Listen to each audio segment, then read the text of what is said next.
This is the Bigger Pockets Podcast, show 508. Maybe if you're an individual agent or an individual house flipper, you might then go, okay, cool. Now, how do I buy every fourth deal? I buy that deal and put it in my rental portfolio. Or if I'm an agent, how can I now build a team of agents to have people working with me and underneath me, so I can build that part of the model? So if you guys are feeling like you're in that spot where you're getting wore out, you're getting burnt out, you think, man, I am on the hamster wheel. If I go on a vacation, I feel like I've always got to be plugged into my phone or always got to be plugged into my computer. You're listening to BiggerPockets Radio, simplifying real estate for investors large and small. If you're here looking to learn about real estate investing without all the hype, you're in the right place. Stay tuned and be sure to join the millions of others who have benefited from BiggerPockets.com, your home for real estate investing online. What's up, everybody? This is David Green, your host of the Bigger Pockets Podcast. I am here today rolling solo. The beard is on vacation, hopefully getting trimmed. That thing's starting to look like a bird's nest as of late. So let's all pray for Brandon that he gets himself put together. I am obviously aerodynamically inclined with my shaved head, so that's not a problem I have. We have an awesome show for you today. Give you a little disclaimer. It's a little bit long. So if you're one of those people that doesn't like long podcasts, just mentally prepare yourself now that you might have to listen to it in two different segments, and that's okay. Today, we're going to be interviewing Trevor Mauch. He is the founder and CEO of Carrot, a software company providing ready-made and customizable websites for real estate investors and agents. He also hosts the Carrot Cast podcast, where he sort of talks about all things real estate, similar to this, but with more of a business spin.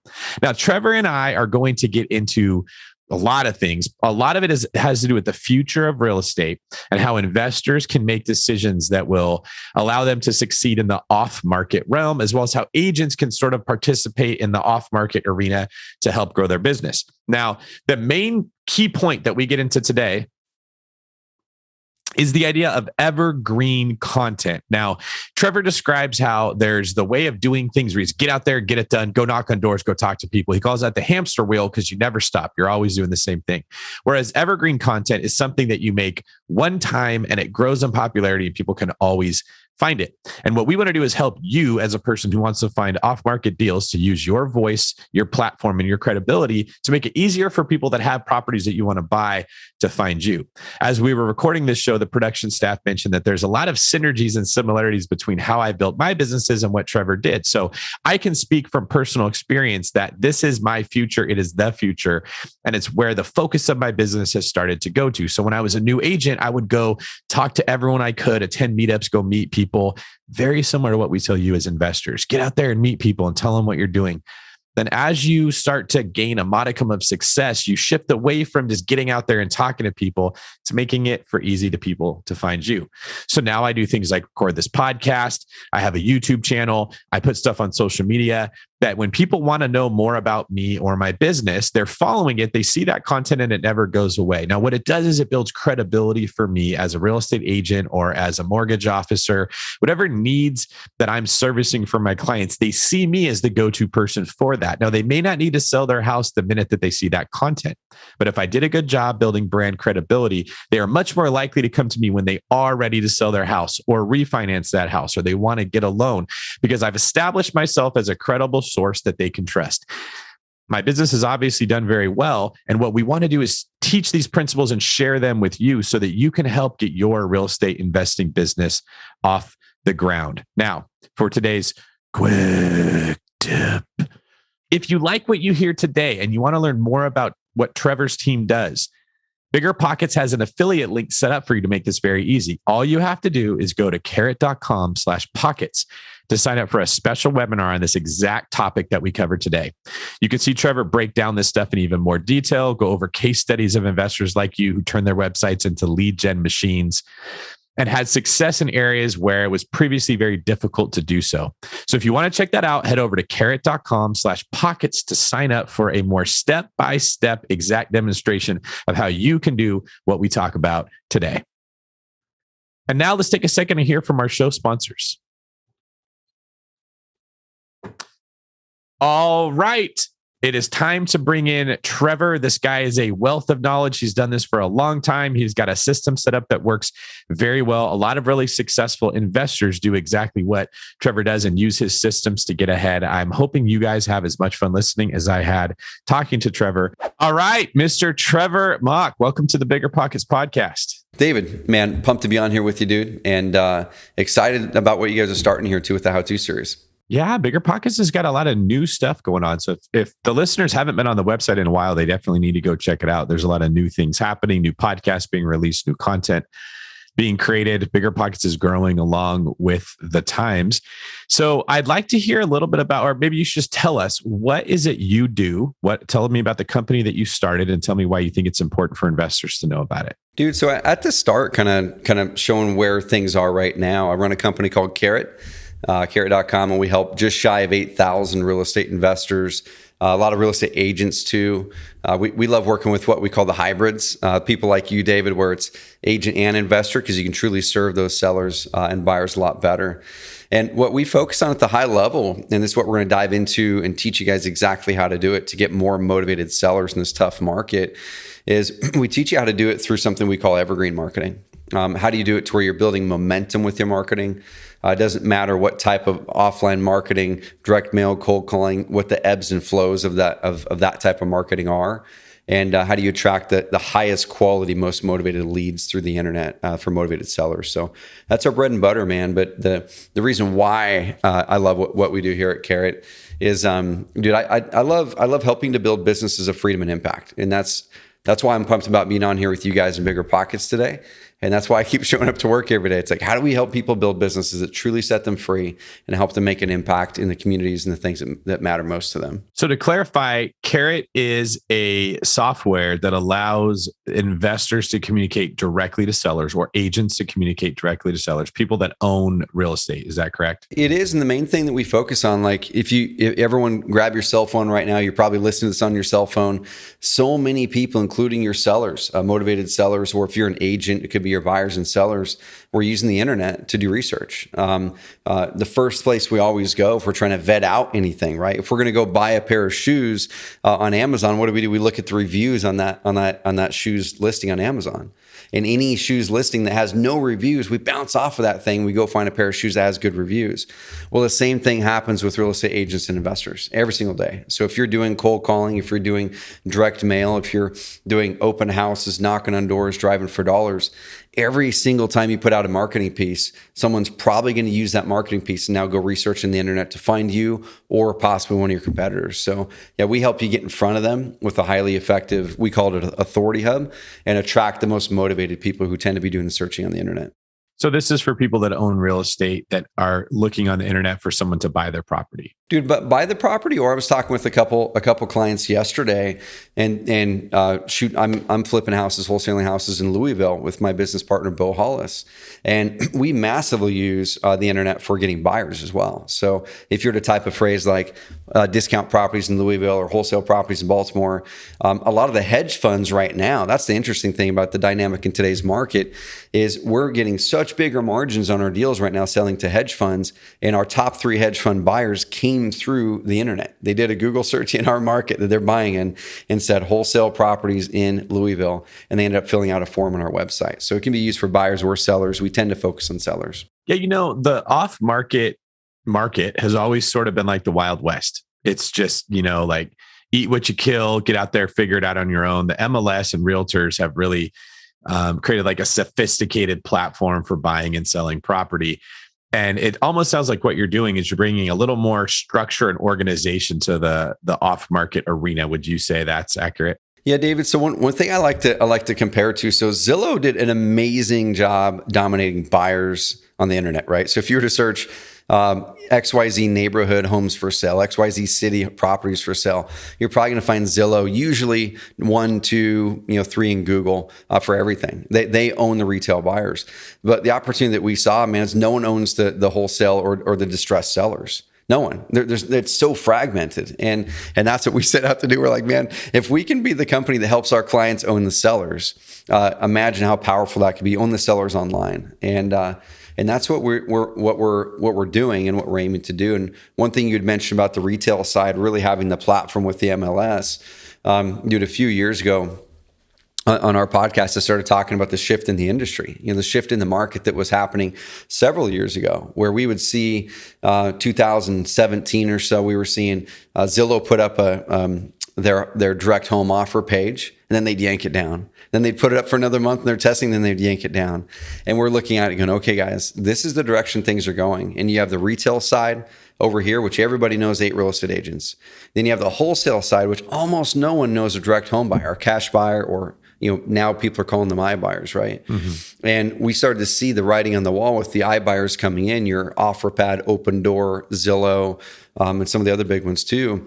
They're right in the middle, right? They're right in the middle, and they're basically saying, we're trying to bring the professionalism of what the MLS and what the traditional real estate market brings, with the benefit that the off-market property buyer brings, which is quick cash, close quickly. You don't have to worry about open houses and stuff. And so they're kind of bringing the two industries together. Mm-hmm. And that's really where we see things going is if you're an agent, you need to be delivering something to your seller where it's like, it's not just a listing agreement anymore. It's here's 3 cash offers, or here's a cash offer. And if you're an investor, you can't be showing up saying, we're going to make you a cash offer. You also need to say, if you're looking to get the most out of your property, here's what we can list it for, or our partner agent can list it for. So things are squeezing towards the middle. A few things that I want to just bring some clarity on for the listeners, because that you made it some really good points that I want to kind of maybe focus in on and straighten out before we move on. The first is just the difference between off market and on market. When we say that, what we're referring to as an on market deal is something that is being represented by a realtor. It's being marketed through the MLS. This is everything you see when you look at Zillow, Redfin, Realtor.com, Trulia. These websites are just portals into MLSs. They are they're owned by somebody who's being represented by a listing agent, and a lot of the work is being done through the agents. It's a smoother experience with really like less risk, I guess you could say, because agents have some fiduciary duty and they're licensed and they're governed, and they're there to sort of smooth out as many hiccups as can happen in a transaction. Because there's the presence of more people, they're going to be a little bit more expensive because you got more middlemen that all have to get paid for their time and their energy and their risk and their effort. Off-market deals is anytime you're trying to buy a property that is not being represented by an agent. So the off-market is going to be, just by definition, bigger than on-market because everything is applicable to that. And iBuyers would be people who go make cash offers, typically directly to people that own property that don't want to list with an agent. Now, there could be the belief that they don't want to pay a commission. I think it's basically, in most people, they understand that you're going to get more money for your house paying a realtor's commission, but there's also going to be a little more headache, right? You're going to have to get it cleaned up and you're going to have to get it nice and pretty. And the buyers are going to write an offer on an offer form that has contingencies in place and ways that they can back out. So while it's more work basically to try to sell your house that way, and some people just want to say, hey, I don't want to deal with it all. Just get me an offer, get it sold. I'm not going to make as much money, but I'm going to get a more convenient experience for me.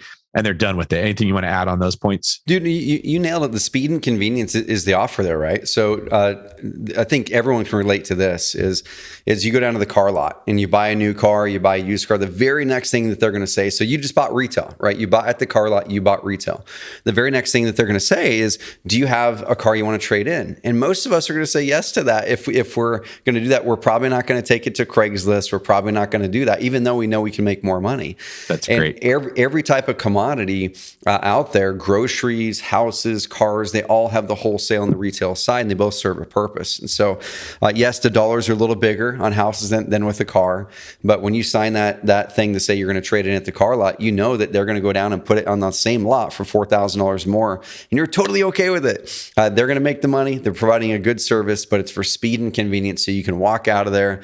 Man, I don't have to list it. I don't have to take people on joyrides in the car. I don't have to know what paperwork to do.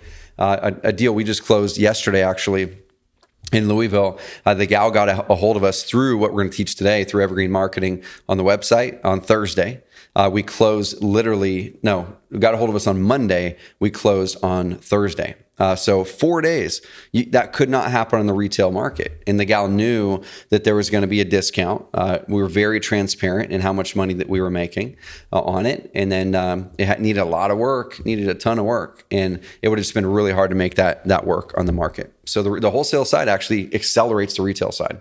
There's a lot of wisdom in that concept. If people could understand that business and much things in life tend to operate on a spectrum, they wouldn't get so caught up with their inability to take action. So, I mean, we deal with our clients all the time.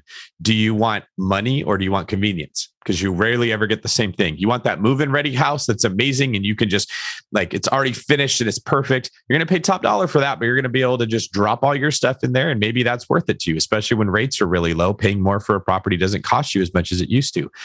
If you really want that juicy deal, you're going to be solving problems. You're going to get a property that other people passed over for a reason, and you can't have both. That's where people get in trouble, is when they try to say, I want all the convenience and the best deal, and they just get stuck. They can't take action, right? So when you venture into the off-market arena, which is great, I buy there all the time, you are willingly walking away from convenience. And it sounds to me like what Carrot does is it tries to bring as much convenience as possible into that realm. Yeah, dude, the biggest thing that I kind of latched onto this way before we started Carrot, and so we work with about 8,000 investors and agents in every market you can imagine.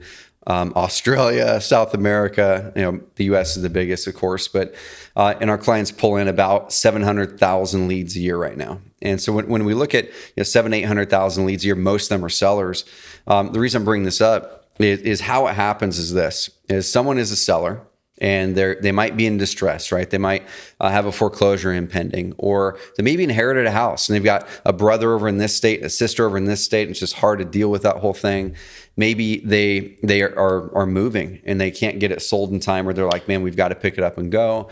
Maybe they're having an issue with their employment and they have 2 houses and this is their vacation home, and like, I can't pay 2 mortgages anymore, or whatever reason is. There's a million of them. Or sometimes the people just don't want to deal with the retail market.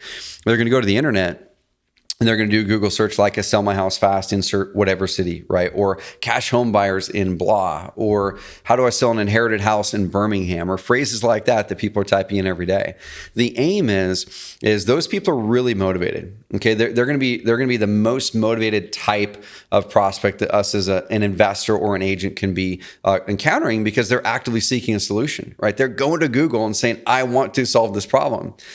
Direct mail, cold calling, they all work amazingly well. We never tell people to stop them. But what we do tell people is you have to recognize that it's a hamster wheel marketing activity. And we'll talk about what that is here in a second. But they tend to be going broad, and that's where you're going to get your volume. You're going to get your volume from outbound marketing. You're going to get your targeted leads, highest margins usually from the online evergreen marketing. So we help you get in front of the online evergreen side of it more effectively. And we'll kind of break down the steps that people can take to get there. Like, how do you structure a website to make it happen effectively? The mindset shift, how long does it take? What you have to do, what kind of content to put up there. We can break all that stuff down, man, as deep as you want to go.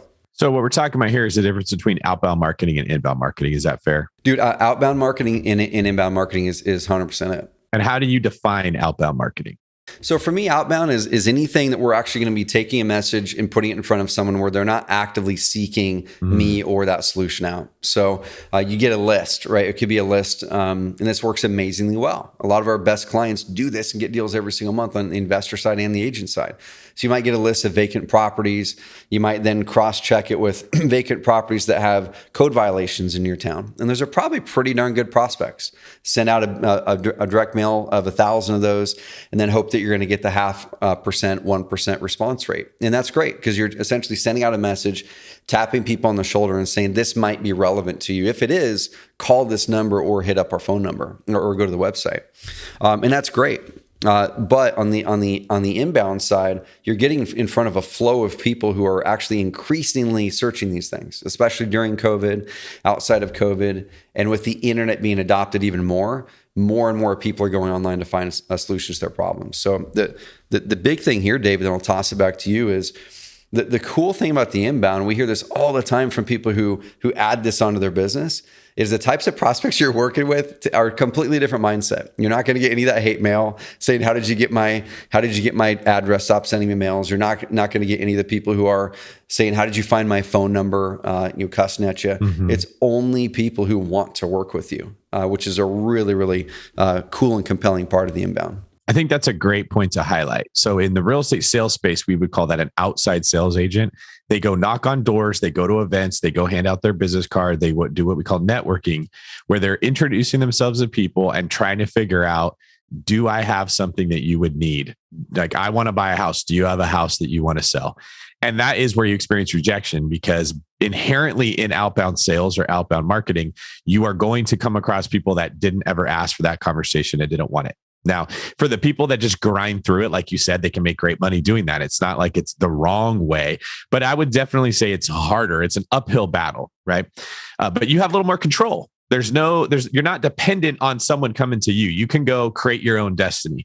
On the flip side, you've got inbound marketing, which is making it easy to be found by people that have something you want. So that's the people that may say, I'm really hungry, and they Google best quesadilla in Denver, and boom, they hit a Yelp, and there's like, boom, number one place, right? That's where I'm going to go. That's typically how somebody like me operates. I don't want to spend a lot of time. And I feel like if everybody else says it's the best one, odds are it probably is. And so I go there. It's different than a taco truck person driving and knocking on my door and saying, do you want my quesadillas? They're really good. Is that fair? Dude, 100%. And the cool thing about it too, if we kind of look at response rates, right? So the thing I'm always going to tell people is, if direct mail is working for you, if door knocking is working for you, if driving for dollars is working for you, if cold calling is working for you, keep doing it. Now, here's the deal though, is we have to recognize, and this kind of goes back to me and back in 2011 through 12, is I was getting to a spot in my business, David, where hopefully, I'm sure a lot of people can relate to this. I was getting burnt out. I was making good money. One month we would do $100,000 a month in my previous company. Then the next month it might be $7,000. I was splitting it with a business partner. And at the end of the year, the taxable income was really strong. You'd look at the tax statement and go, man, we made some good money.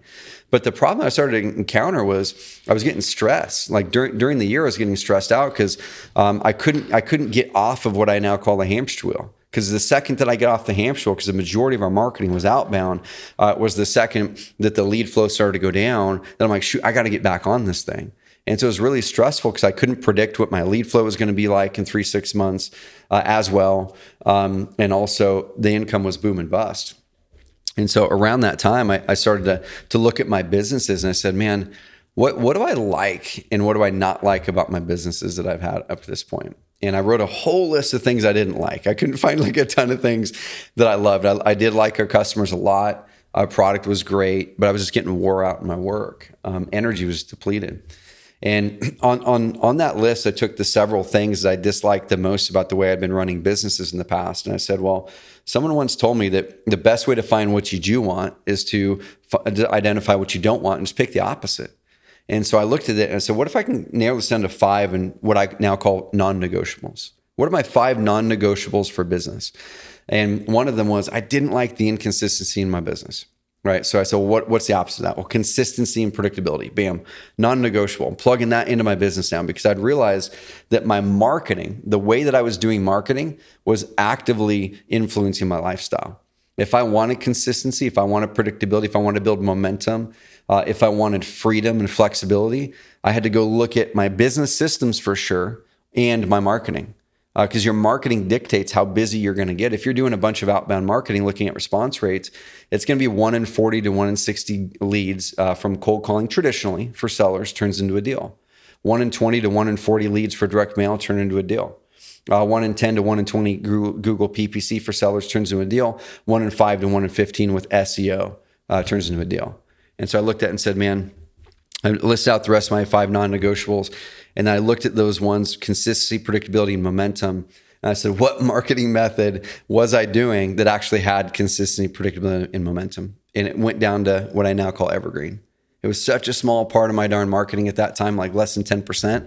But I said, what if I just do that? What if the foundation of my business is built on evergreen and not on hamster wheel? And then I can add hamster wheel on top of it for scale if I want to, but I don't have to. And that was the shift that I made. And it dramatically changed the way that my businesses ran after that.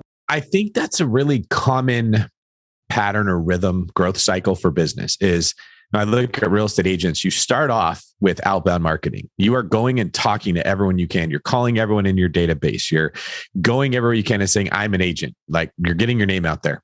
Then you start selling houses. You learn how to do the job. Word gets out that you're good. And you sort of switch your strategy from talking to strangers to tell them what I do to talking to people that you've already worked with to get them to refer you business. That's kind of like a hybrid model. I'm talking to you to get you to give me inbound business. And then you do that for so long that there's enough people out there that they are just bringing business to you. And And that's when you see realtors start marketing on billboards and putting stuff in magazines, and advertising that you're here sort of replaces going after deals. And I see this rhythm with real estate investors where they start off flipping homes. It's very similar to what you said.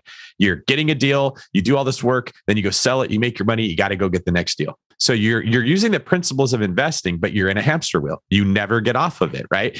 And flippers eventually get into the BRRRR method or some kind of long-term buy and hold where they keep the property pays them cash flow every single month. And then that property functions as an evergreen income source.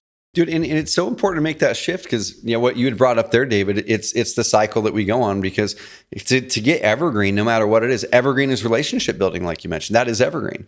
But evergreen takes time. Evergreen takes work. And you can't just from the first day go, bam, I'm ranking at the top of Google for these phrases my best sellers or buyers typing. I'm getting leads next month. Or you can't go into a new market and within 30 days have this amazing referral engine of people. It takes work. And I think that's the biggest mindset shift that when we're working with clients, whether it's investors or agents, is we have to have them look at their business and literally write down that list. Like, what do you love about your business right now? What do you not love? And then let's come up with some non-negotiables. And if any of your non-negotiables are you want more consistency, you want more freedom, we have to go backwards and say, let's look at your marketing now. And now, what type of marketing are you doing? And if your marketing is actually making you busy, because you have to follow up on so many leads because they're low quality, you either hire people to fill the gap, right? Which we do. I have 50 employees. So you have to hire people to do some hamster wheel things sometimes. Mm-hmm. So hamster wheel is not bad. As a founder, we just don't want to be doing that.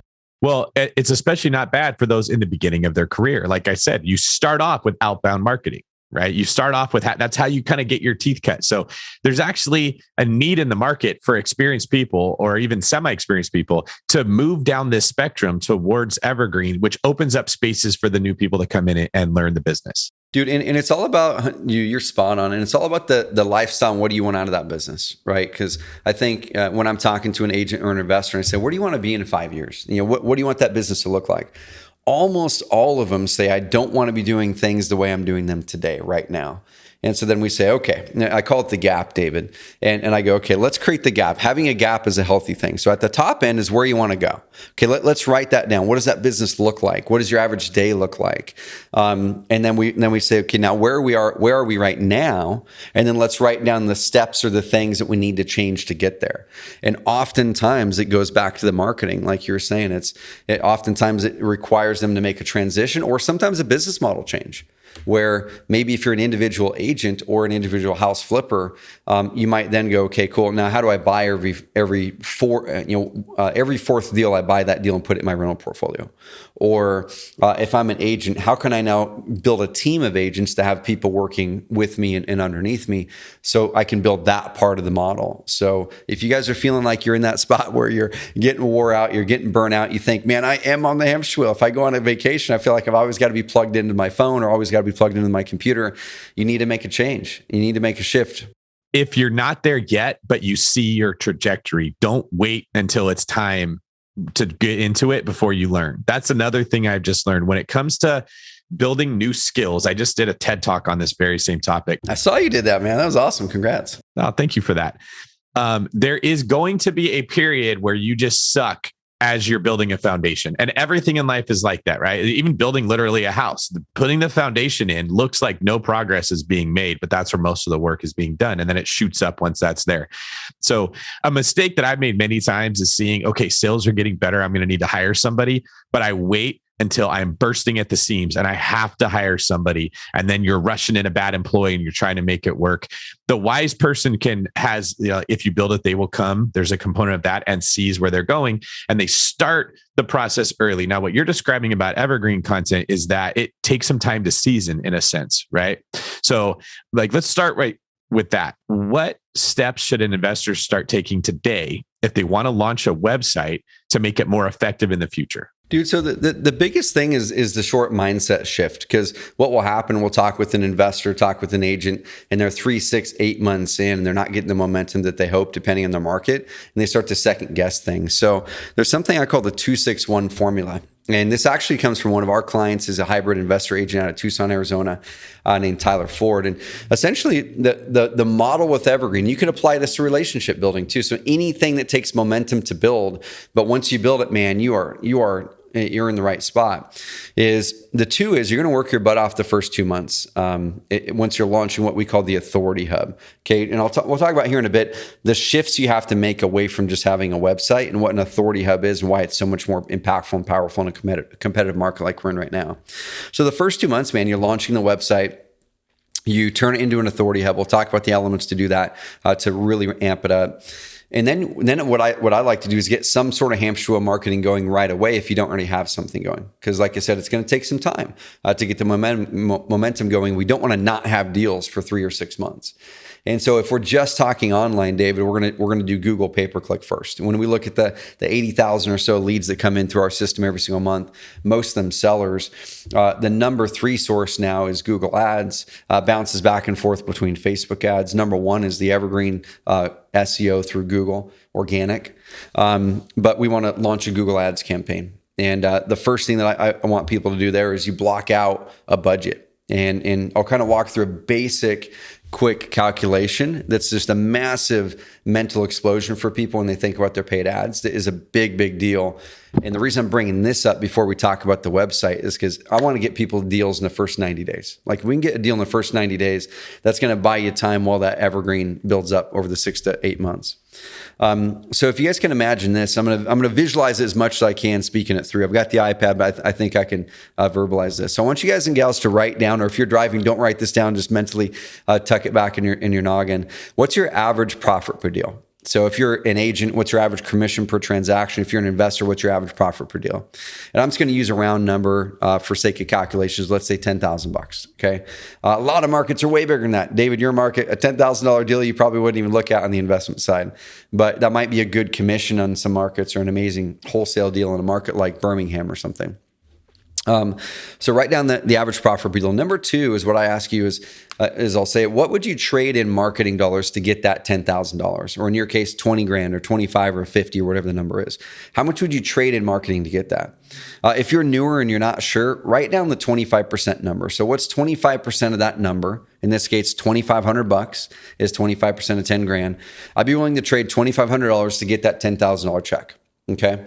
And so that's the number that I'd trade. Now, here's the last part of the calculation that tells you your marketing budget. Because what we like to do is we like to remove emotion from your budgeting. Anytime people add in emotion and don't follow the math, that's where we start to inject in our own personal feelings about that number. Hey, how many leads can I get for $1,000 a month? Or, is $1,000 a month okay? That's an emotional number. So if you're going to a vendor, if you're going to someone and you're saying, what can I do with $1,000 a month? That's not based off of facts of what the market says you should be able to invest to get a deal. That's based off of your emotional tie to this $1,000 to say, I'm scared to lose more. Okay, so we have to remove that. So you've got the $2,500. And now I say, how many leads does it take you with that marketing method to get one of those deals? So with the online side of things, Evergreen, let's use the 1 in 10 number. So 1 in 10 sellers turns into a deal. That means your max cost per lead is $250. So math says if we have a $10,000 average profit per deal, we'd be willing to spend up to $2,500 for a cost per deal. We close 1 in 10 of those with good online marketing into a deal. That's a $250 lead cost. And that might sound high, right? People might be looking at that go, I'm not going to spend $250 a lead. My buddy over here is getting Facebook leads for 25. I don't care, because the math says I can spend up to $250 a lead as long as I close 1 in 10 and work it out really well. And so nail that budget. And then you just have to ask, how many deals do I want to get every month? Do I want to get just one this month? Cool. Allocate $2,500 then. And hopefully you'll get the deal way sooner than that. But a lot of people allocate 500 or 1,000. They stop their marketing and they don't let math have a chance to actually work for them. So that's the first part. Get that going, get some sort of hamster wheel going and or paid ads. Get that first deal, reinvest it back in. Well, is there something to be said for the longer you have the site, the more effective it becomes? So $250 in year 1 is less effective than $250 in year 5. Well, it depends on the marketing method. So going into the evergreen side, once we launch some sort of hamster wheel to get traffic coming in for sellers like a Google ad, your cost per lead actually goes down on the evergreen over time dramatically. So if we're going to focus on putting up content online, we'll talk about the Authority Hub now and what you need to do with your website. That $250 actually goes a lot longer way in a year or two, and your work actually goes down with evergreen marketing. Now, let me show my screen in the iPad really quick. So for any of you guys and gals watching the video version of this, go find it on BiggerPockets YouTube. I'm going to walk through this little framework and I'll visualize it as well as I possibly can. For those of you listening to this, like I said, go to YouTube or I'll visualize it. But if you were to kind of look at this graphic here, and this graphic essentially shows from left to right, month 0 to month 12 in that first year with evergreen marketing. You're going to be hustling your butt off in that first 2 months to build your Authority Hub, get some Google pay-per-click going or some sort of ads or some sort of offline marketing, and whatever other kind of marketing you can do to get some deals in that first 3 to 6 months. And then right here in that 6 months, after you execute and build that Authority Hub, and I'll show you guys the elements of that Authority Hub here in a second, how you should build it out, you should start to get some sort of rankings in page 2 in Google for those phrases like a sell my house fast, Bakersfield, California, or sell my house, Brentwood, or whatever, which those phrases are all phrases Carrot clients own in Google right now. But around the month 6 to 8, David, we see what we call a ranking sprout. So this period here is kind of like purgatory with evergreen marketing. Same thing with relationships. Month 0 through 6, you're going, man, why am I putting all this effort into this? I'm not getting the results from it. But you have a ranking sprout in Google around month 6 where Google starts to recognize the content you've put on your website. It's a fast loading website. That's crazy important. It's not just a brochure site that says, here I am, but it's actively being updated with robust content that your prospects want to see. And I'll talk about what you guys can do in under 20 minutes a week to do that. And then right here, month 9 to 12 is where you start to see momentum and getting that top 5, top 6 in Google. Depending on your market, you might be number 1 or number 2. And then year 2 is where the real momentum picks up. That's where a lot of our clients take the hamster wheel marketing that they did do. And in year 2, possibly even year 3, they hang up the phone finally. And they say, I just don't want to do this anymore. The deal volume that I currently have is sufficient enough. Or they stop doing direct mail marketing because it's able to give them the consistency and profits, because the profits tend to be higher with your inbound marketing. So that's kind of the timeline of it. And the cool thing is your work goes down. So as your results go up and build momentum over time, your work actually goes down over time with evergreen marketing. Hamster wheel, your work stays the same, right? You've got to keep on doing those same activities in order to keep results coming in or hire a team to do it for you. With evergreen, over time, you can put less and less content on your website and your work actually goes down. Your cost per lead goes down. Your results go up. So what if I hear what you're saying and I'm like, all right, I get it. I need to get off this hamster wheel. In fact, sometimes I even think about quitting real estate investing because I do have some modest results, but God, the work is, I might as well go back to my W-2 job. I just traded one job for another. But I don't know how SEO works. In fact, I don't even know what SEO means. I was hoping Trevor would tell me what that word means. How does your company, or what advice do you have for those people, help them to overcome some of those challenges? The biggest thing, and I'm going to bring up a little page here. The biggest thing is SEO is just simply doing what needs to happen to put the right content on Google so Google likes it and says this is the most relevant and high value piece of content on the internet to serve this problem this person has. So I'm going to share my screen really fast, David. And it stands for search engine optimization, right? SEO is search engine optimization. And it sounds pretty fancy, right? Because there's some technical elements to it, and there's definitely things that have to be done. And the cool thing is, if you have a budget, like if you're making some income elsewhere, you can hire firms to do the more technical parts for you. You can hire a company. We don't do SEO for you, but we provide the tool and the software that makes it way easier, gives you an advantage in your market. So here's an example. Let's say I was going to type a phrase like sell my house fast. I guess Martha's Vineyard is one that popped up in my search because I was looking at it yesterday. And you were doing a Google search. and you happen to be in Martha's Vineyard and you're like, I need to sell this house. So at the top of Google, you're going to see some ads. Okay. And the ads are the things I explained earlier that you can pay money now and get right to the top of Google and get in front of your best prospects today.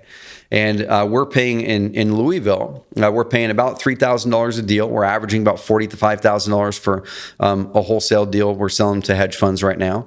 And our per lead cost is over $200. Okay, that might sound like a lot of money. The per lead costs like $280.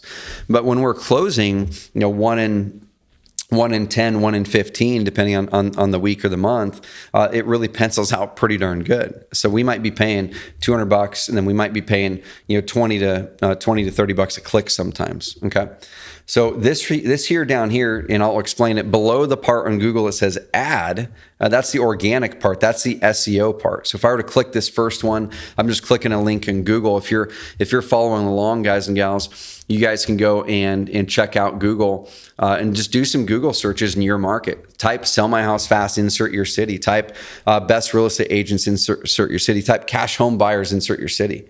And so this site that popped up here, this one happened to be ranked number 3 in that market. It's a Carrot site. And our software helps you launch that high converting website. Looks great, loads insanely fastest loading websites in the industry. And it helps you to build a more credible profile, build trust, and convert that person. So that's the essence of the high level. How does SEO work? You put the right content on the internet with the right technical structure, which we take care of all the technical structure. So Google likes the overall package, and it says, you know what? The user experience in this website's good. The content's robust. This is probably going to be the most relevant for you. So what you're telling me is that your company covers the technical elements of how to maximize SEO so that the person who is getting the website doesn't have to learn that on their own. Dude, 100%. So there's a lot of ways to launch the darn site. You can go to Wix, you can go to Weebly, you can go to Squarespace, you can get a broker provided website. If you're an agent, you can set up a custom site on WordPress. The biggest thing that we help you focus on so you can be an investor is the whole tech stack. Our websites load faster than anything else in the industry. Third-party studies have studied our system and shown that. The only website system in this study by freshchalk.com that loaded faster than our websites was Google's own local websites, which is a pretty cool thing. And that really impacts SEO, impacts conversion.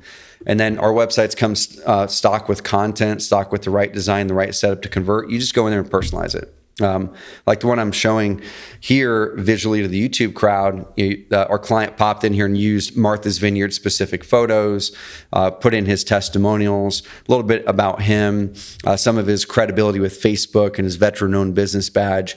It's really building the authority for his business rather than just being a brochure. And what would you say to the people who say, you know what, I don't need a website. I have social media. I do all my business through that.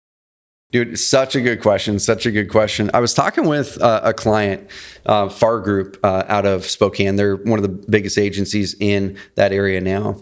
And FAR Group is amazing with social media. I mean, they're among the best in with social media of any agents that I've found.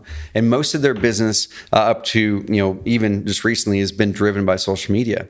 What I tell people is this, is your hub of your content, or what I call the hub of your authority, should never be your social media profiles. Because that means you always have to be posting new things to keep up, which is the definition of hamster wheel. Hamster wheel is endlessly doing an activity without any end in result, any end in sight. And so if your Facebook page or your Instagram page is the hub of your content, you are now tied to Instagram and Facebook, and you now have to always post stuff to keep it up. And so if you wanted to stop doing that for a month or a year, what's going to happen is that it's actually going to start to go against you if people find it, because they're going to see, man, their last post was 8 months ago. Right? Is this company still in business? Are they still active? Are they still relevant?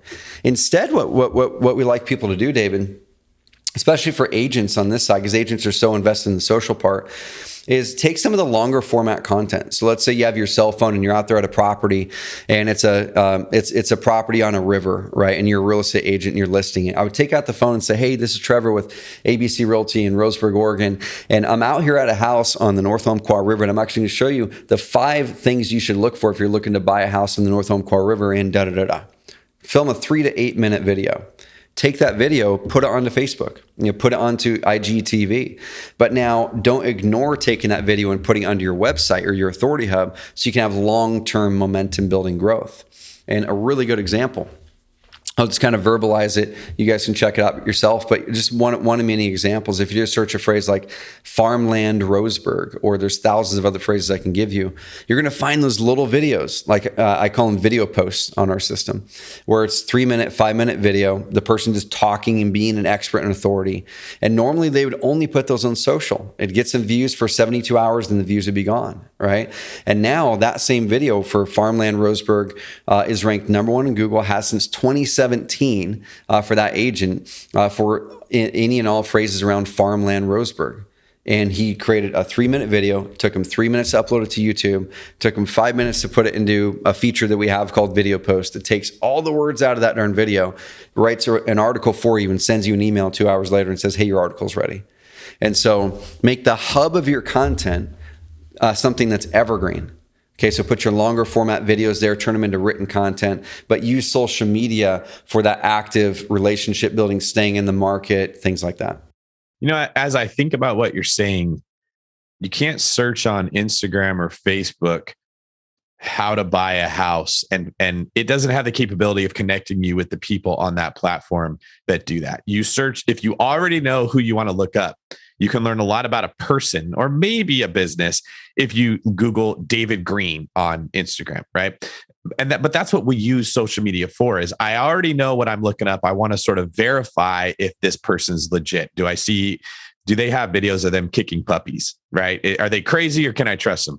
But when you don't know who you're looking for, you just know you have a problem, we don't go to social media. You go to Google, you go to the internet, like, where's the best quesadilla, right? If someone said, eat at Fred's, I could maybe look on social media to see, well, what does eat at Fred's? What does their stuff look like, right? But that's not what people do when they have a problem and they're looking for the answer. And so I really like that idea that if you put this video on the internet as well, and it starts to catch traction for the rest of the time that video is there on that specific thing, when someone's Googling something about Martha's Vineyard, they're much more likely to find your page. And frankly, it's kind of scary how good Google is at finding those weird niche things and connecting you with the best place for it. It's so scary. Like I'll give another screen share example here. And so once again, guys, if you're listening to the podcast version on BiggerPockets, go find BiggerPockets YouTube channel. They have amazing stuff over there, and you're gonna be able to see some visuals. But I will walk through in an audible way you through this. So I'm on a website, simplysold.com. It's my business partner in Louisville, 7-figure wholesaling operation. And what we decided to do about 2 years ago is we said, how can we take what he was doing, which was all hamster wheel marketing? How can we take it and start to build the Authority Hub, which is actually going to make the cool thing, David, is when you do your Authority Hub website the right way, it makes all of your marketing work better. Okay, so if you're doing direct mail, if you're doing cold calling, if you're doing driving for dollars, if you're doing social media, having a good Authority Hub with the right credibility, the right content that shows that you're active and shows you're an expert and authority on this topic, the right reviews, it's going to make all that work better, because offline marketing drives online demand. Okay, you send out that direct mail drop, they're going to Google search your phone number. They're going to Google search your name, your company name. And so one of our clients, Carter Steff, 1-800-2-SELL-HOMES out of Oklahoma City, biggest home buyer in Oklahoma City, big agent as well. He's a big radio and TV guy. And so just by switching over from a normal type of a website, beautiful looking website, everyone would look at it and say it looked beautiful, into what we call an Authority Hub here with Carrot, he added $20,000 a month in new revenue from the exact same marketing he was already doing. No additional traffic source, just from making his website more authoritative and having the right flow. And so with Bo, when you land on this website, it isn't just a normal stock type of a thing. He has testimonials right at the top. And so that's one of the things I would do with your Authority Hub, is immediately look at your website, if you have one, y'all, and say, if people land here, number one, can they tell what service I offer? Can they tell within 5 seconds that I can help solve their problem? And so if you're looking to buy a house, or if you're looking to sell your house in Louisville, and you land on a website that says, we buy houses in Louisville, any condition, any area, sell without the headache, get an offer from us, cool, checks the box. I think they could probably help me with this, right? But then the next thing that goes in that prospect's mind, and you can relate the same thing to buyers, I'm going to focus on sellers right now, off-market sellers, is you look at it and say, okay, now they're probably going to say, well, how does it work? Okay. Well, I've never heard of selling my house direct for cash. How does this thing work? Well, so you need to make sure to have content on the website that shows how the process works. Okay, so now we're going through each one of those objections on this authority hub, and Bo has done an amazing job taking our model, and he's created really good videos. So Bo, in this video on the How It Works page I just clicked to, tells, hey, here's how my process works. You're going to call or going to put it in your information. I'm going to be the guy talking to you. Here's what we're going to talk about. I'll come and meet with you at your house if we get to this spot. Here's what my offer looks like. Like it's adding transparency to the process. And then they're going to go, cool, check mark that box. I understand how it works. And then the next thing that's going to pop up in their mind, David, is like, so how's this different than agents, right? How's it different than just going and selling on the market? Or how's it different than others?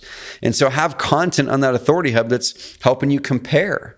So I just clicked the compare page. How is selling to Simply Sold different than listing with an agent? Or vice versa? If you're an agent, how is selling with me, Trevor ABC Realty, different than the mega agents if you're a brand new agent? Or how is selling with mega agent, me, different than selling with the newer agents who are coming on the block, your Aunt Marcia? Break it down. And I'm not going to go through the whole thing, but you want to go through the logical way that a seller makes a decision. And then after that, they're going to go, cool, I understand how it works. I understand they have a service. I understand how it's different than the iBuyers or different than agents or vice versa. And then they're going to go, but are they legit? Are they gonna lowball me? Are they gonna actually be able to close? And this is where you really stand out with an authority hub, is you start to build in the reviews, the testimonials, build in that trust and authority with testimonials and with content, expert driven content, as they're bounced around that site and they go, you know what? David seems like an awesome dude. He seems like he knows what he's doing. He seems relatable. I'm gonna hit him up. And your authority hub needs to do that. Well, what's so great about this page as I'm looking at it is it does answer the questions that we're thinking that we don't want to articulate. So I notice in sales, there's a couple mistakes that people make. One of them is that they're afraid to broach the topic that they know that the objections of the other party. So I'm an agent and I just met you at an open house and I really like you and I want to represent you. But I'm afraid to say that because I know we just met and you don't trust me yet and you may have another agent. So what happens is I wait for you to make the first move. I wait for you to come to me, but you're not going to do that because you don't know me that well yet. I seem cool. You're waiting for me to sell you on why you could be swayed, but I need to do some work to do it. So we end up in this standoff and then you go back to using a mediocre agent and I lost the deal. The better way is to say, look, I really want to help you. I'm pretty sure what you're feeling is I just met this person 30 minutes ago. Can I really trust them? Do you mind if we talk about what objections you have and I can make sure that we're a good fit? That just opens the door to the conversation that allows you to say why you're better. This person's website did that, right? In their head, they're thinking, well, yeah, I'd like to sell my house fast, but am I going to get ripped off? What should I list it with an agent? And the question literally says the difference between listing with us and going to an agent. And if the information is portrayed honestly, they do say you can probably make more selling with someone else, but here's what you're taking on in order to do that. Here's all the inconveniences that you're going to get. And then you work your way through the objections that they have. Is this a con artist? Are they going to take my money and take off to Switzerland? Right? You're way more likely to get people to move forward. And the last piece I'll say is you can't make a person work to get their own questions answered. They won't do it. If I'm trying to figure out, this is weird, I keep bringing up this example, but best quesadillas in Denver. If you don't have a picture, David's hungry, man. It's lunchtime. Yeah, I don't know how that started, but if you don't have a picture of that quesadilla on the website when I first go there, in 2 seconds, I'm gone and I'm going to go to the next one, right? It's just how our brain has been evolved to process information. Now that we're in the information agent, we're getting hammered by everything. So what you really want is to make it easy for the person who has what you want to work with you. And that was a great example on that website. Dude, I appreciate it. I want to get people to kind of understand the importance of this. And here's the deal, guys. This is what I do for a living. I mean, it's our business, but I'm in the business because over years and years and years, this is what I found was the most effective way for me to grow my businesses and others. And here's the deal. So I call it phantom expenses. And a phantom expense to me is money that should be in our bank account that's not for some reason. It's an under optimization of some process. It's an under optimization or underperformance in our website or in our marketing piece or whatever it is. And going back to the example of your average profit per deal, let's say it's 20 grand, or in Louisville, we're pulling about 40 grand plus in our average profit per deal selling the hedge funds right now. And so if we're looking at a $40,000 deal, how many of those deals am I okay with losing this year because of underperformance on my website? Because I'm not treating it seriously. I'm saying, well, all my deals come from offline. Well, how many deals are you losing right now? Like Carter was, he was losing 20 grand a month in deals, but he didn't figure it out until he switched the way he was approaching his website. So how many deals are you okay with losing this year so that you can have a cheap web solution, right? That'll fry your noggin if you just take a second to think about how much opportunity you've lost over the years instead of. And I'm always the guy who thinks in the positive, but sometimes I go like, what's worst case scenario? What gaps can I plug? Because if I'm always hustling to try to find more things to add on top, more leads, more top line, and not thinking about how I can actually make the existing stuff I'm already getting work better, then I end up hustling and working too much. And so think about that and just picture yourself. Do I have an authority hub that when someone lands there, it truly puts my best foot forward? It ranks well in Google for at the very least your company name and with the word reviews, but at the very most for a phrase like sell my house fast in Louisville or cash home buyers and whatever, or best real estate agents in blah. Yeah. It's powerful, guys. So one of the things you mentioned was this hybrid model. We didn't really get into that a lot, but I think that that's cool because we can kind of share. That's something I'm doing with something that you're doing. We mentioned earlier, like the website you have and how people are looking for that thing. So what was funny to me is I started a loan brokerage called The One Brokerage. And as I told people about it, I assumed that they would just be like, oh, that's David's company. We'll use them. But every single person said, oh, send me the website. I want to check it out. Right. And what that statement said, as crazy as that is the website has more credibility than the word of the person that owns it. Right. And I didn't take it as an insult. I just took it as that's what the human brain's looking for to feel comforted. For some reason, they didn't ask to follow me on social media.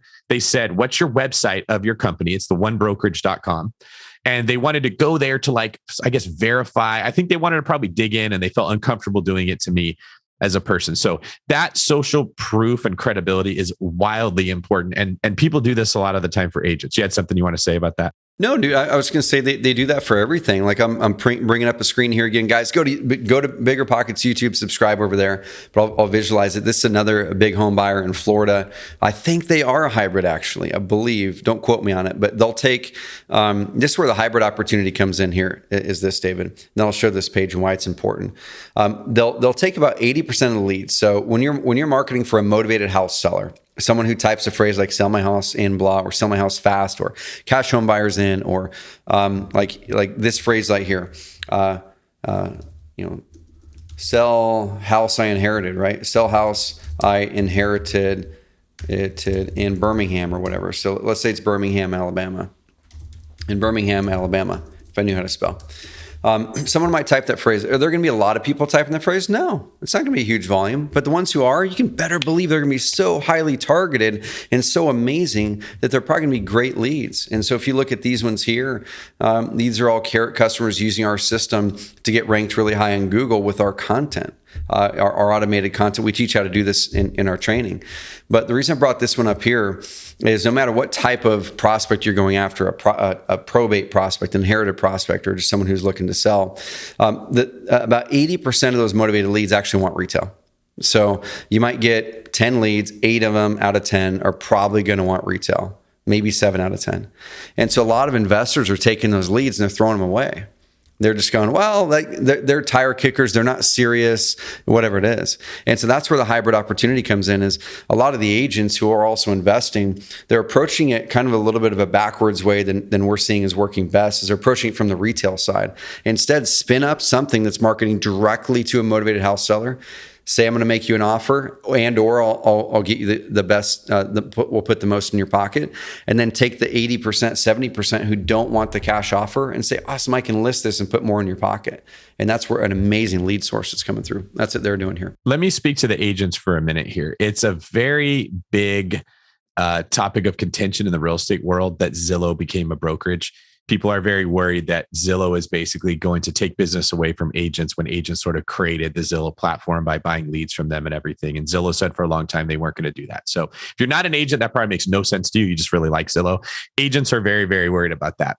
What Zillow did, right or wrong, I'm not getting into that, is they got to the top of the funnel. And what everyone has to understand is if you control the top of the funnel, you control the whole business, right? Zillow is where eyes go to.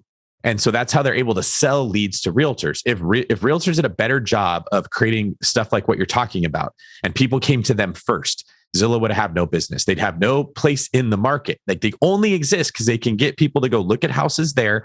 Then they can sell the leads to the realtors. Eventually they can cut a realtor out and they can just sell the house themselves. So if you're a realtor and you want to stay relevant in the future as iBuyers become more prevalent and hedge funds become more prevalent and the world sort of shifts to where everyone wants to own real estate, it's not just this niche market of cool people that listen to Josh and Brandon. It's kind of scary in some ways. I don't love it that everyone knows about it, but as interest rates are pushed low and the government just keeps pumping out money, I could go on and on. But basically, real estate becomes much more desirable for the masses, and they're learning how to crowd fund and gather money and go buy real estate. If you want to survive, you got to be at the front of the funnel. What that means is the person who has the property needs to find you before they find Zillow or your competition as an agent or whatever the case would be. And so what we're really getting at here is if you can get to the front of that funnel, you have options. Like you said, like the water hits your funnel and then you say, well, I've got the bucket of I can get your house sold right off the bat. I got the bucket of I can list it. And I got the bucket of I can fix it up and then list it and get you even more money. And human beings love options. I mean, my team is literally trained to share information with the sellers that we work with as option A, option B, and option C. And we sort of set it up like Goldilocks, right? This one's too cold. This one's too hot. The one in the middle is just right. And they always pick the one in the middle. There's something human psychological. And it makes you feel, if I just gave you the middle option and there wasn't one on either side of it, you wouldn't like it. No, but if they're going to go compare your middle option against someone else's option. And that person is going to portray the information better and make it look better than mine, even if it wasn't, and they're going to go there, right? So that's exactly right. I can stop you from shopping me if I can give you all the options right here. And that's basically what you're talking about. So what do you recommend for agents who, like me, right? I was an investor, then I became a real estate agent, and I sort of operate in both spaces, and it helps me be better because I can advise my clients from an investor's perspective. And then the more money that I make in selling houses, the more I can go invest, right? So both of those things sort of feed each other. Dude, here's a couple things. I'm going to share the screen again, and I'll walk through it verbally. But here's a big agent in Brentwood, California. If you were to Google "sell my house Brentwood," that's not even like a motivated term. That's just sell my house, right? Sell my house fast, sell my house quickly, sell my house for cash. Those are motivated type phrases. But sell my house, there's a few people paying for ads in the top, and then you have this one up here, Krista Mayshore. Amazing agent using a carrot site here. She's, as an agent, ranked #1 on Google for the phrase "sell my house Brentwood." And most agents are focused so hard online on the buyer side. And you're trying to compete against Zillow on the buyer side, which you can do that. Like I'll do another search like North Umpqua River Homes for Sale. I can type a bunch of other ones. That's a niche in Roseburg, Oregon. Zillow actually, when they don't control the #1 ranking for a phrase, they tend to put ads up. And so this client here has been ranked #1 in Google over Zillow for 2 years now for their best niche for houses. So North Umpqua River Homes for Sale, G Team Go Ahead is a carrot client there. So you can do that for buyers. You can beat Zillow by being more hyper local and by creating more robust content on your location pages. Okay. But on the seller side, what you guys and gals need to do is launch what I call a location pages or just niche pages on your seller site as an agent. And you could even keep your existing site if it's set up to perform well, if it's set up to load fast, great on mobile, if it enables you to put content up online. Just create a page that's literally like, I call them location pages. This is the second part of the Authority Hub. The first part was what I showed you before, having the core of your website nailed so it builds the credibility. That's what I call the core conversion pages. That was your how it works page, the compare page, your reviews. That's your core conversion page. It's going to make all of your marketing work better, right? The second part of it's the location pages. And this is where you get new traffic now, is you write down like, what are all the areas that I would invest in, that I want to buy off-market properties in? Or what are all the areas that I have off-market discount properties in that I want to find cash buyers? Or if I'm an agent, what are the areas that I want to find retail sellers or buyers? Write down the list of those cities, write down the list of those niches in those cities, and then create a page for every one of them, just like Zillow did. So when you look at Zillow over here, and I'm going to show the visual and I'll talk it through, but Zillow's homepage is never the thing that ranks #1 in Google. right? It's like, unless you literally type Zillow or homes for sale maybe. But Zillow's location pages are. So it's their North Umpqua River page. It's their Umpqua River page that are ranked there. And so if you can reverse engineer the same thing as an agent or an investor and say, I want to create these niche location pages. And what I suggest people do, David, because they get overwhelmed, I say, you know what? The core conversion or the core conversion pages. Let me show you the iPad because I've got a cool picture on it. Then we can wrap. But right here, the core conversion pages are this part here. It's this part. You set it up. It's kind of a one-time thing, right? It might take you a few days to set that up or hire it out. But then as you get new testimonials, as you add a new person to your team, as you want to refresh it, maybe once a year, twice a year, you're updating the core conversion pages. So that's not a ton of work. But then next you do these location pages like I'm talking about. I suggest just blocking out a little bit every quarter. Do 3 to 5 a quarter. If you want to really go crazy, do 10, 20, 30 a quarter. If you want to like do the Zillow scaling type of thing, we have a lot of clients that are doing that. But do 3 to 5 a quarter. And every quarter when you're doing your planning, just pull it up and say, cool, what new pages do I want to create in my site? Or hire us to do it or hire someone else to create those pages. And it could be a sell my house Brentwood page. It could be a sell my house in this neighborhood page or whatever it is. So do 3 to 5 of those. And we don't have time to talk about like how to specifically optimize the page, but the basic level of it, and it's going to get a little detailed, is you ideally want to have at least 500 to 800 words on those pages to have any kind of a chance to have it rank towards the top of Google. That's pretty technical, but that's what we do for a living. Like that's what we help people do at Carrot. Okay. So a few of those a quarter. The last part is those things like I called the video posts. Like the one where I showed you, hey, take out your cell phone. You're there on the property. You're in your office, and you have a whole list of types of things that people might be searching in Google. It could be for your niches. It could be how to sell a house I inherited in Birmingham. It could be whatever. Try to do one of those a week, and that really stacks on that momentum. It's the stuff you would normally post on social media. Right, it's that 3-minute video of a tour of a property. It's you standing up there teaching about how to get financing in the new market. It's whatever it is. Make them 3 to 5, 3 to 8 minutes. Because going back up to this number here, 500 to 800 words, the average person speaks 120 to 160 words a minute. And so if you were to take a 5-minute video where someone's speaking through educating the whole time, that's about an 800-word article. If you're to take a 3-minute video, it's about a 500-word article. And then you put them up on your site using a video post where you guys don't have to use Carrot. You can go to rev.com and transcribe that video.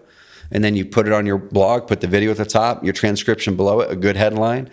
Do one of those a week. We just save 80% of your time and make it happen in less than 10 minutes. So what are some of the biggest mistakes you see people make when it comes to this strategy? Dude, the biggest mistake I see people make is stopping before it has a chance to get momentum. So they might, they cranked out weekly video posts or whatever it is, weekly blog posts. If you'd rather sit down and write, most people don't like to write. So just use the video post thing. 3 to 5 minute video, 3 to 8 minute video, upload it. We have a whole list that I can give you guys if you want to, David, where it's literally video ideas, 1 a week for 52 weeks. So you guys don't even have to think about what do I do videos on. But the biggest mistake is they'll do 3, 4, 5 things, 10 things. They'll do it for 2 or 3 months and then they'll stop. And they'll say, man, I'm putting in all this work and this thing over here, this hamster wheel activity over here is getting me leads.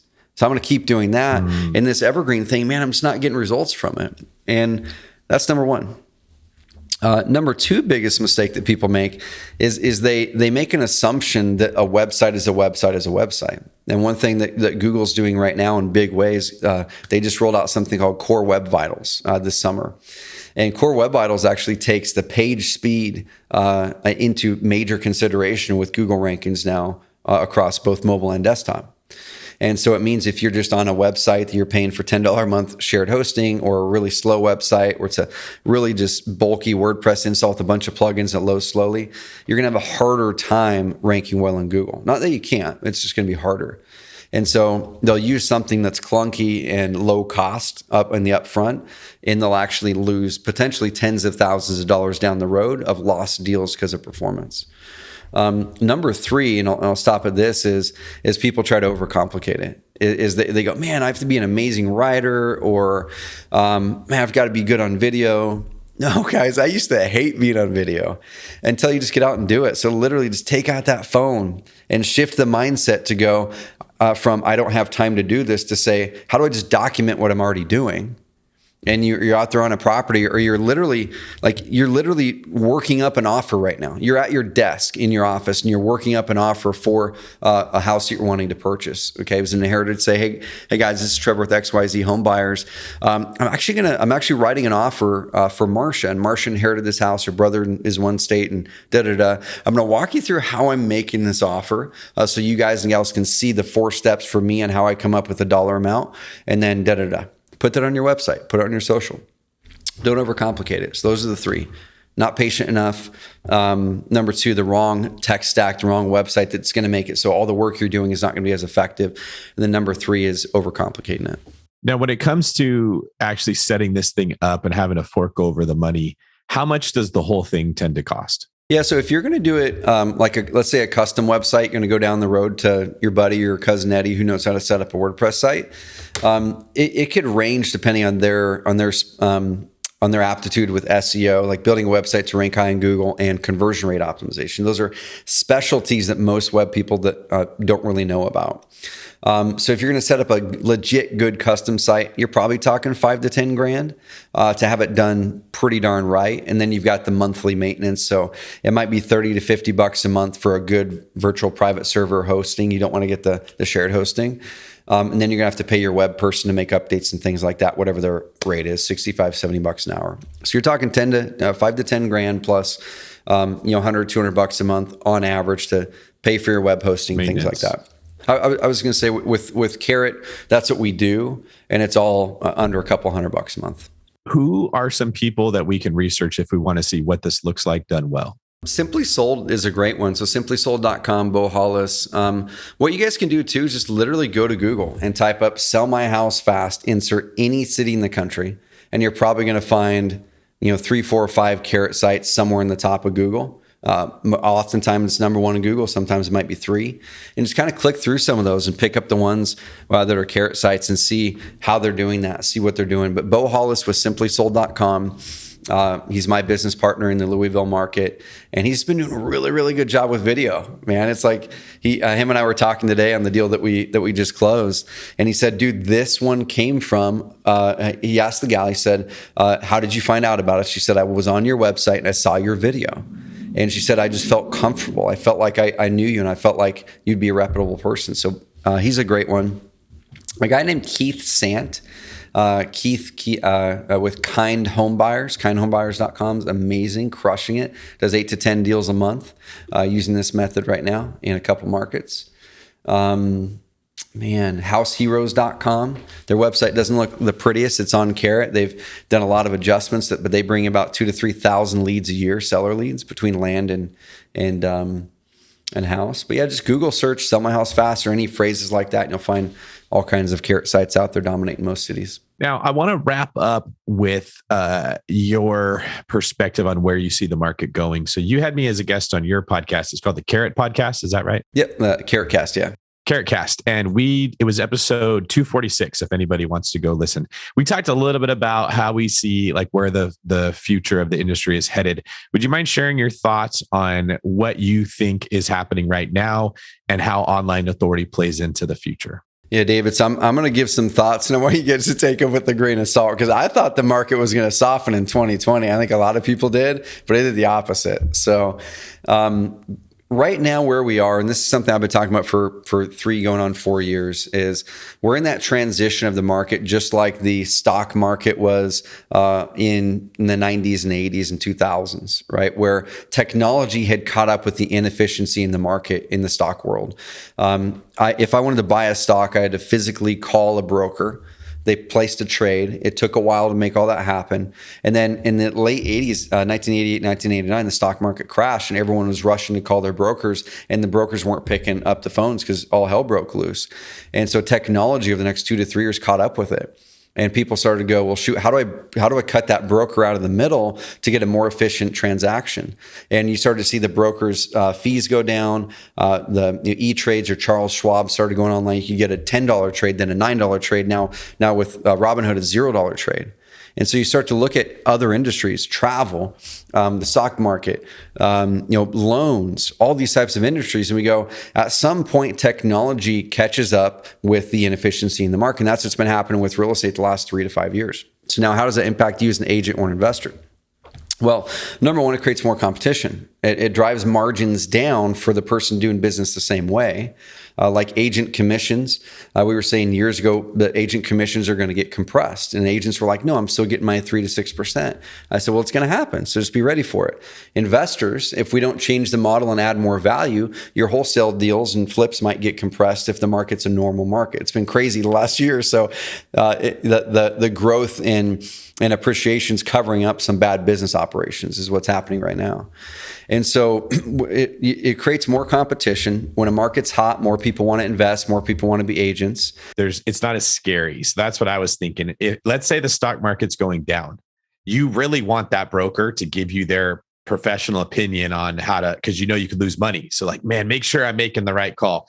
If real estate's not doing well, every single problem with that house becomes a big deal. But when it's just going up, you start to value the advice or the counsel of the expert in that area less, because the risk decreases as the amount goes up. And I think that's what we have seen in real estate as well as in the stock market. And that's why a lot of those traditional jobs sort of became less important. Dude, huge, right? And so what they had to do, and all these had to do this, they had to shift, and they had to say, how do we now add more value to the transaction? How do we make sure that I'm not just a gateway between a transaction happening and I happen to make money because I'm in the middle as a wholesaler, because I'm in the middle as an agent? How do I actually add value to the process? And so I feel over the next 5 years, we're going to see a flushing out of both sides of the industry as iBuyers buy more and more properties. Every quarter they're buying more and more. It's going to force the retail side to really embrace the wholesale and cash offer side.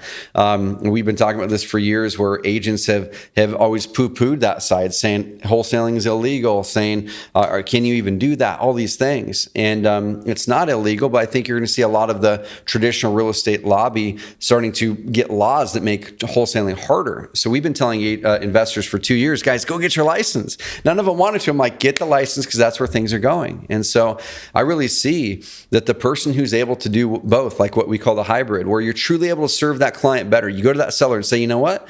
I can solve any problem you throw at me. It doesn't matter if the house is distressed. It doesn't matter if you want to list it and you're willing to wait a couple months to get top dollar. It doesn't matter if you need to close 4 days later, like we closed this deal yesterday. I can help you. I can serve you, instead of throwing them, casting that lead to the side because they don't fit in your pretty little box. And the iBuyers are forcing that issue right now because they can do both right now. Last thing on prediction wise, because of where we are right now in the market, and this is what we're getting from the hedge funds that we're working with, that we're selling to, we were talking to them and saying, which markets are you guys buying in? So they gave us a list of 16 markets. And we're like, all right, we're going to go after any of these markets we can. And here's the interesting thing right now, David. I think there's an amazing opportunity for the wholesalers or flippers in this market, or an agent to go into this part of it, to serve the demand that's coming from hedge funds for the next 18 months to 2 years. And the hedge funds gave us their calculations. They told us why they think the market's going to keep doing certain things for the next 18 months to 2 years. And the numbers, the reason we're able to make so much bigger profits selling to the hedge funds right now is they're not buying based off of market value, which is crazy. So if we're a wholesaler and we're able to buy a property, we get one under contract for 75 grand, let's say, okay?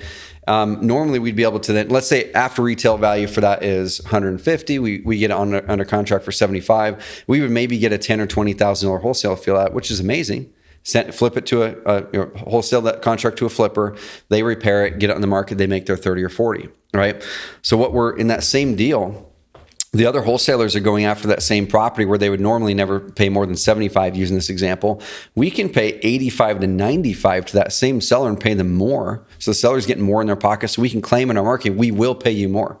We'll pay you more than any other home buyer in the market. And then we go to the hedge fund, and they're working off of an arbitrage. They're borrowing $500 million, $1 billion at 1.5 is what one of the hedge funds told us. He's like, we've got $300 million we got to deploy. We borrowed at 1.5. And our whole aim is, how do we get 8% returns in this? And so they're taking their calculation. What rent can we get for this property? Work their numbers back to get their six cap rate, their 6.5 cap rate on some of those, right? And they're going, cool. what dollar amount is that now? Almost every time it's 95%. Completely different model of valuating the real estate, right? And this is so important for people to hear. I know it's coming at the end of the show, but if you're a person who's listening to this podcast and you want to know about the future of real estate, you have got to consider this. The reason it sounds crazy that hedge funds are paying over what we call the market value is for a long time, prices were relatively stable. And so whatever the house was worth, your goal was to get it for less than that. That was the safe way to invest. And we've told people it's still better, obviously, if you can get it there. The problem is with prices going up as fast as they are, the hedge funds don't care what the house is worth today. They care what it's like when they have to exit 2 to 5 years later. And it's relatively easy to get an 8% return with the way that properties are appreciating. So the old way that we valued a house was what do the comps look like? But the comps are set in stone from 6 months ago or 3 months ago or whatever it was. If prices keep rising, that house is worth what they're paying it to the hedge fund. And it becomes a good deal because the prices rose. Now, obviously, we don't want people just throwing money at houses, assuming it's going to go up in value. Okay. You have to make sure that you can afford the property. Otherwise, it doesn't make any sense to have it. But Wayne Gretzky said when they asked how he scores so many goals, I don't skate to where the puck is. I skate to where the puck is going to be. And that's really what hedge funds are doing. And a lot of our clients get stuck in, nope, I'm just going to wait for the perfect deal and I'm not going to do anything. And those same perfect deals they couldn't find are $50,000 more now than they were 3 months ago. And so it's just something you have to consider depending on the market that you're in. It's very competitive. It's not just BiggerPockets listeners that want houses anymore. Everybody wants houses. People want to live in them. People want to house hack. People want to rent them. Hedge funds want to buy them. Small mom and pops want to buy them. Like everybody wants to own real estate. And so as long as that's the case, in order to get in the game, you may have to look at real estate from a different lens than just what's the ARV and I want to be at 80% of that. Dude, 100%. And a couple of the dynamics here as we close is, you guys know these numbers. The housing market or new housing starts was underbuilt by half the last decade from 2010 through 20. Right. Usually there's 8 to 10 million housing starts in a decade. There was about 5 to 6 million from 2010 through 2020. So you look at it and a lot of people are going, and I was originally too, going, man, things are going to do something soon, but there's a lot of fundamentally healthy reasons why the market's strong. And there's some fundamentally not healthy reasons. There's a lot of foreclosures that are not hitting the market because the moratorium's hit, and that will have an impact. Interest rates are really low. They'll change eventually. But the foundational healthy things, the millennial generation is in their prime home buying years right now. They're the generation that are the most mobile with their careers, especially after COVID. They're making great money. They're moving into suburbs, things like that. They're buying houses right now, where a lot of them were in the cities. And that's a really healthy thing. So as long as you guys can look at the healthy reasons why, look at some of the things that could change as COVID starts to kind of get behind us, hopefully soon, and dive in. And the reason why I'd suggest you guys to shift the marketing model right now with all the competition, with the focus on the sellers, with the hamster wheel marketing and lifestyle you might be living, is in a competitive market when there's a lot of options, we have to stand out. And the way that we stand out is by building authority.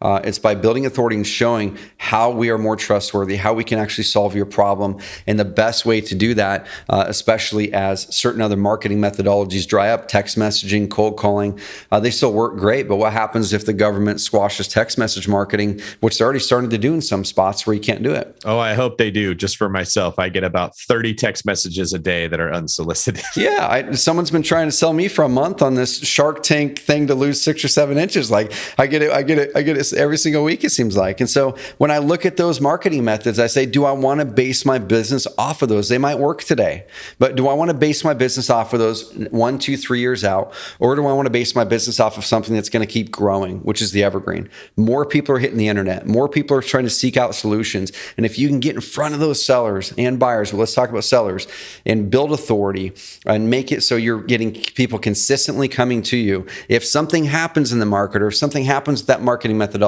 the leads still come to you, and they're the best, most motivated leads, guys. So make the shift. Think about it. Yeah, and I want to clarify, I'm not telling everybody to just go throw money at houses, because there's certain markets, like we have an episode coming out where I interviewed somebody from Rochester, New York. and they mentioned how the population is decreasing and employment opportunities are decreasing. That's not one where you want to, the puck's not going that way, right? So you're not going to go over what a property is worth there. But like you said, if hedge funds are in that area and they're scooping up all the inventory, there's going to be decreased inventory and you can sell to them. That would be an area where you have to be more aggressive. And so the world has changed. There's information about different markets that everybody can get. Let's say the market does crash. I would rather have, like you said, some kind of seasoned authority that people are going to find me first when they want to go sell their house fast, right? Especially if there's not a lot of buyers to buy the house on the MLS and the seller knows I could list with an agent, it's just going to sit there forever. And I need to get this thing moved. You don't want to wait till then before you get your website going. 100%. Get it going now. And I want to clarify that this one last spot in the hedge funds too. Cause I want to double down. I don't have people going away and going, hey, Trevor's telling me to go buy this stuff at 8%. No. So the hedge funds are actually arbitraging on the rental income. And so they're not even looking at the appreciation. And they're going in there saying, we're borrowing at 1.5. We want to arbitrage it and get to the 8. So they have about a 6.5%, 6 points in the middle, because they're taking the 1.5 and they're saying, where can I put this money that's safer? Stock market, not right now. They're seeing it overvalued in the stock market too much. You can't put it into treasuries right now because the rates are too low. So you start to look at the category. You go, well, shoot, we're likely in an inflationary period. Is that going to stop? I don't know. I'm sure that more inflation is going to happen. What happens with rental real estate is you raise rental real estate rates up every single year. It follows and outpaces inflation sometimes. And even if the economy were to take a hit in the next 3 to 5 years, rental real estate is still going to be needed now more than ever. During the last downturn, rents actually outpaced other returns in big ways while the housing market was taking a dive. So the hedge funds are looking at it saying, we borrowed at 1.5. We're gonna be buying properties that get us the rental income that give us an 8% sustainable return.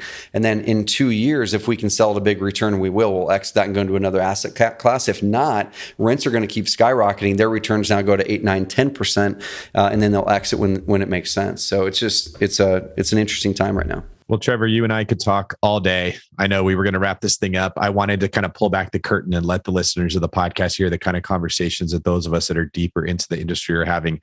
I have a mastermind and we're constantly bringing people in that are doing exactly what you're doing and sharing that information because the industry is changing faster of real estate than what people that are on the outside looking in actually realize. Some areas are getting really hot. Other areas are sort of staying the same. And you really need this information to figure out how to make the best move for you. So thank you for your time today. We're going to skip the famous four because we're already in overtime. But before we get out of here, tell me, where can people find out more about you and Carrot if they want to take the next step? Yeah, dude, go carrot.com. We have tons of free content over there. We've got a webinar that we run each month on Evergreen where we dive into it detailed. It's carrot.com/pockets is for the BiggerPockets community. So carrot.com/pockets. But dude, find me on Instagram. I post a lot of stuff that we're doing there on the real estate side and just general entrepreneurship, or the Carrot Cast to check out David and his episode over there. So any one of those spots, find us. But we're pumped to hopefully work with you guys, or at the very least add as much value to your world as we can. All right. Well, thank you very much, sir. Thank you, guys. This is David Green for Trevor Super Carrot Mauch signing off. You're listening to BiggerPockets Radio, simplifying real estate for investors large and small. If you're here looking to learn about real estate investing without all the hype, you're in the right place. Stay tuned and be sure to join the millions of others who have benefited from BiggerPockets.com, your home for real estate investing online.